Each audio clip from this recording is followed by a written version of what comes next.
First, I want to compare the Mediterranean basin, which is really the Mediterranean is like a big lake.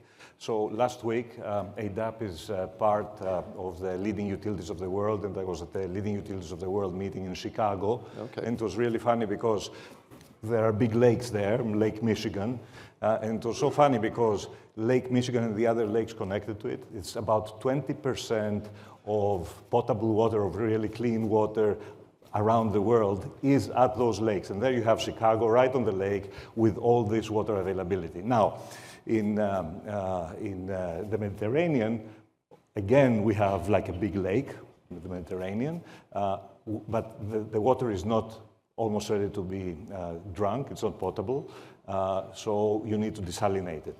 So we have a resource, but let's talk about what that means and why that resource has become even more important. Because we see increased drought because of climate crisis and climate change in the recent years. We see increased drought. We see that in Greece. We see that in other countries. We see that in Italy. And you can imagine what's happening also in the countries of North Africa that are on the Mediterranean. So obviously there's competition. There has been competition on water. I mean, even in Greece, we all know about the Achelos diversion that they have tried to do, and all that had stopped at the courts here. So there are many examples where there are reactions. Everyone wants to keep their water for themselves and not to move it from one basin to the other. And this is not only in Greece, it is in the whole area. At the same time, we have seen cooperation. I mean, Israel is exporting water to Jordan. It's exporting water to the West Bank. We see Albania, if there's someone in need, they have a lot of water there. They are ready to export water to whoever needs extra water. But all these things are quite expensive. So the thing is, with increasing drought, someone has to figure out, okay, what do we do about it? We see that there's an issue, so what do we do about it? There are solutions, and let me just mention some of these solutions. Obviously, desalination is an important solution because you have all this big body of water. Yeah. Desalination is an expensive sport, relatively expensive sport, and it has two parts. It has the capital cost of putting the desalination plant in place, and then it has the energy cost of needing to run all these pumps to push the water through the filters so that you can get the clean water. So here again, it depends. If you are lucky to have cheap energy, so if you can put photovoltaics, or if you have very inexpensive fuel, gas or whatever, and you can have the energy, then your desalination plants can run at a lower cost and can provide water to the people in each country. So desalination is one thing. The other thing is reuse. And we see countries more and more doing reuse, countries that you wouldn't expect them to even do that. And let me move you from Chicago, move you to Singapore as an example, where Singapore, they use 1/3 fresh water, 1/3 desalinated water, 1/3 reused water, processed wastewater basically, and they make a mix, and that's what you get when you open the tap in Singapore.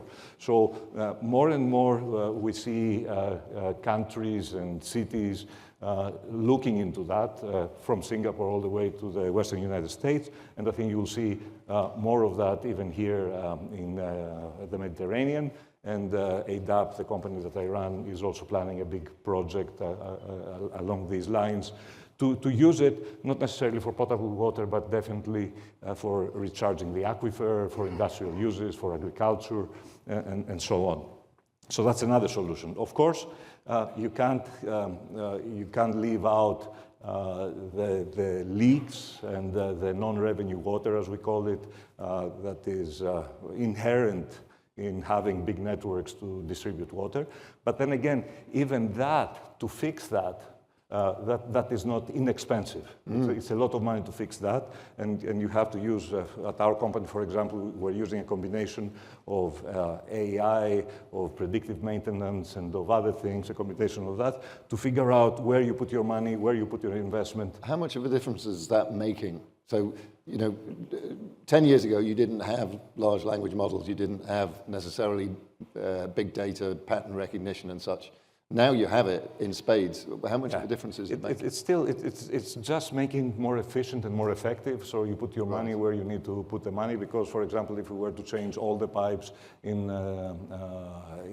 Athens, it would cost an additional 2.5 billion euros on top of the 2.5 billion euros that we have planned for other investments as well. So, and you don't want to do that because you want to make sure, in any country, you want to make sure that water is something that everyone can afford, is affordable by all the people that are in the country. So, and then of course it is how you manage the institutions and the regulators and how you manage water in any environment. Because, for example, in agriculture, how do you distribute the water? Is water there? Does it disappear? Is it being stolen? How is it being handled? Who pays for it? And that brings me to the important thing, because I mentioned all the solutions, but all the solutions mean that someone has to build them, so it means that someone has to pay for them, and that's the important thing. So the first thing is planning. So you have to plan ahead in order to be more efficient in your choices. And then you have to build these things.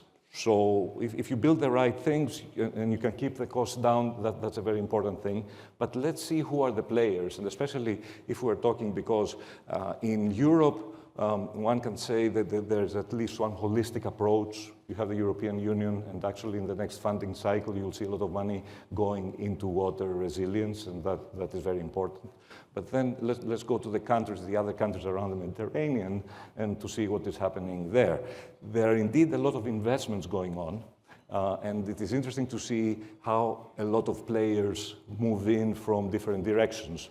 You do have the European Union going in and trying to help both with rules and regulations and with money through the European Investment Bank, that have a gateway project that provide money, especially a lot of money. Oh, excuse me.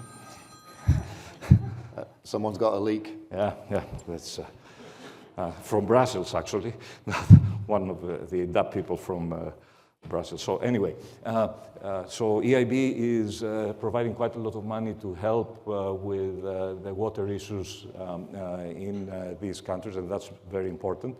But at the same time, you see also a lot of the Gulf countries moving in to North Africa to help with these projects and to help fund them and go in there with PPPs or other ways to invest in there. And then on top of that, you have the Chinese that are coming in to build the infrastructure.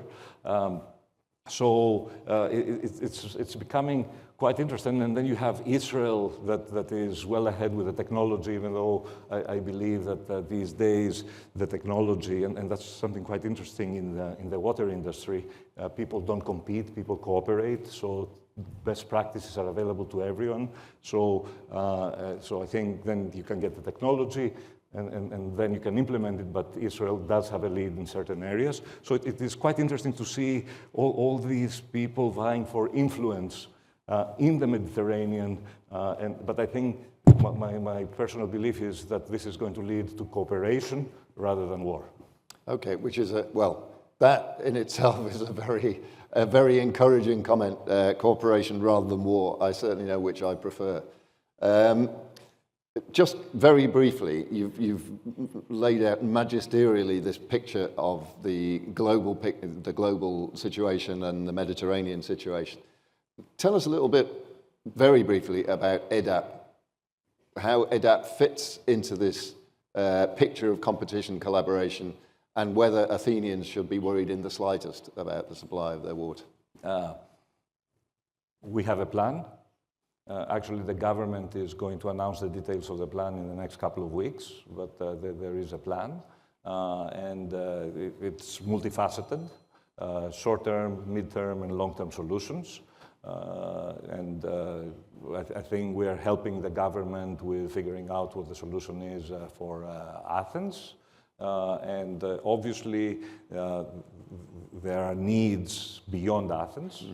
But then again, there is prioritization in process, and we have to figure out how the important projects happen in the most efficient and the fastest way as they're needed. And the important thing is the correct planning so that you have water when it's needed at the time that is needed. Right, okay. Fantastic. I mean, we could talk all day about this stuff, but unfortunately we don't have all day to do it. But it is great to have you back to give this sort of broad view of the what's a vital area. So thanks very much for that. Thank you. Thank you, Alistair.